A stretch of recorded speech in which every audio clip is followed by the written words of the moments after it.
Everyone in town knew him as the boy who would do anything for gold. He wasn't born rich, but he hated being poor. While others dreamed of love, peace, or freedom, he dreamed of shining coins and crowded applause. Gold, he said, is the only thing that listens when no one else does. Every day, he watched the wealthy men ride through the streets, their horses polished, their clothes spotless. And every night, he whispered to himself, "One day, that will be me." People laughed when he promised he'd be rich before 20. But behind that laughter, he heard a challenge, and he swore he'd prove them wrong. Then one night, under a pale moon, an old merchant stopped him. The man's eyes were calm but heavy, like they carried centuries of secrets. "I can give you gold," the merchant said softly, "as much as you desire. But every coin will cost you something you cannot see, yet cannot live without." The boy didn't hesitate. "I'll pay anything," he said. The merchant smiled, not kindly, not cruelly, and handed him a small bag that glowed faintly in the moonlight. And that was the night he sold his future for gold. Morning came with the sound of coins clinking, a sound the boy had never heard so close before. The little bag from the old merchant felt almost alive in his hand, pulsing faintly with golden light. When he opened it, he gasped. Inside were coins that gleamed brighter than sunlight. He ran through the marketplace, eyes wide, heart racing. For the first time in his life, people looked up at him. Shopkeepers bowed. Neighbors smiled. Even those who once mocked him now spoke his name with respect. Gold had changed everything. He bought fine clothes, a white horse, and a small house on the hill. He filled his table with food, and his nights with laughter. And every morning he would reach into the glowing bag, and there would always be more gold. "See," he'd say proudly, "dreams do come true if you're willing to pay the price." But as the days passed, strange things began to happen. He started forgetting small things, a friend's name, the melody of his favorite song, the face of someone he once loved. When he tried to remember, all he could see were flashes of gold coins falling like rain. He ignored it. "I'm just tired," he said. Success demands sacrifice.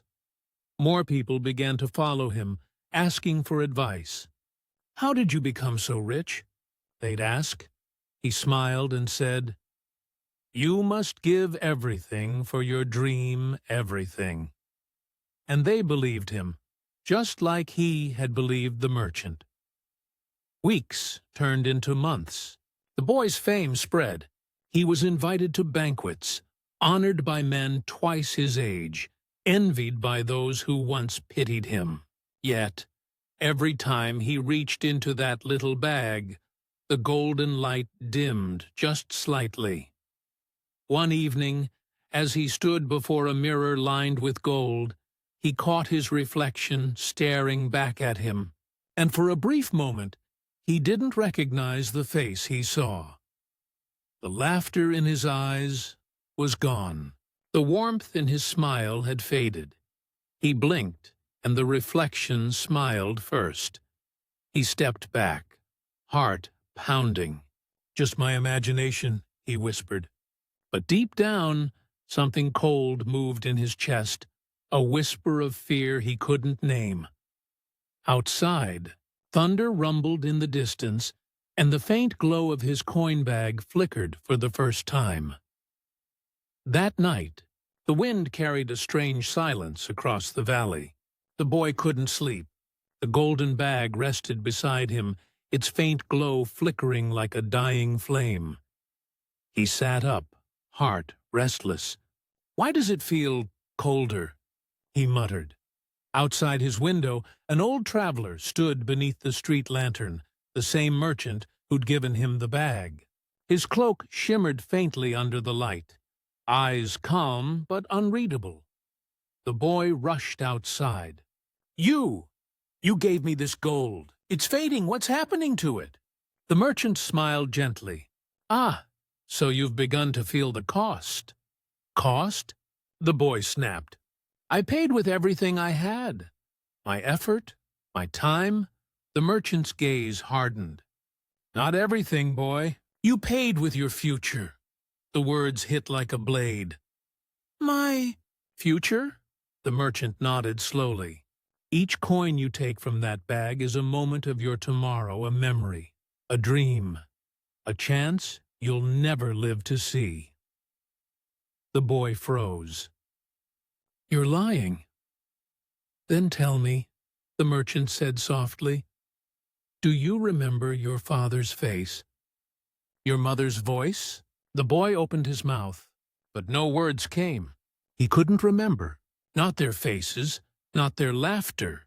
Only gold, the merchant sighed. The bag gives what every soul desires, but takes what makes life worth desiring.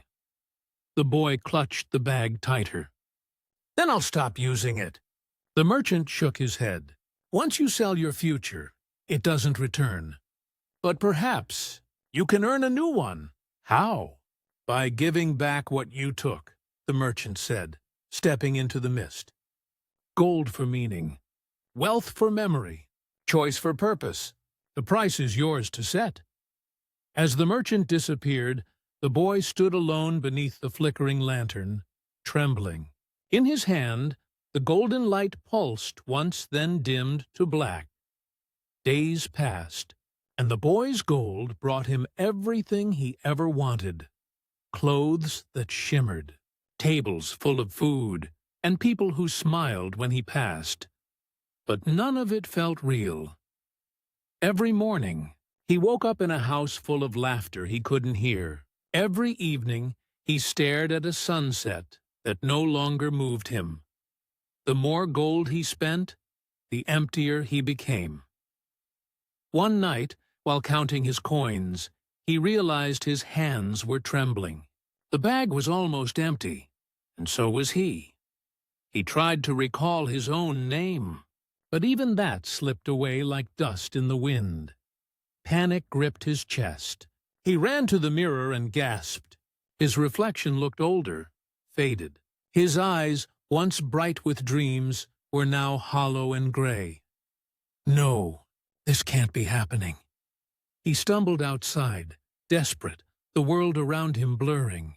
In the distance, he saw the merchant again standing beside a quiet river, lantern in hand. "Please," the boy cried, falling to his knees. "Take the gold back. I don't want it anymore." The merchant's face was calm, almost kind. "You can't return what you chose freely," he said, "but you can awaken what still sleeps." The boy looked up, tears streaking his face. "How?" The merchant pointed toward the river. "You've bought your future with greed. Earn it back with gratitude. Trade your gold not for things, but for others." The boy looked at the few coins left in his hand.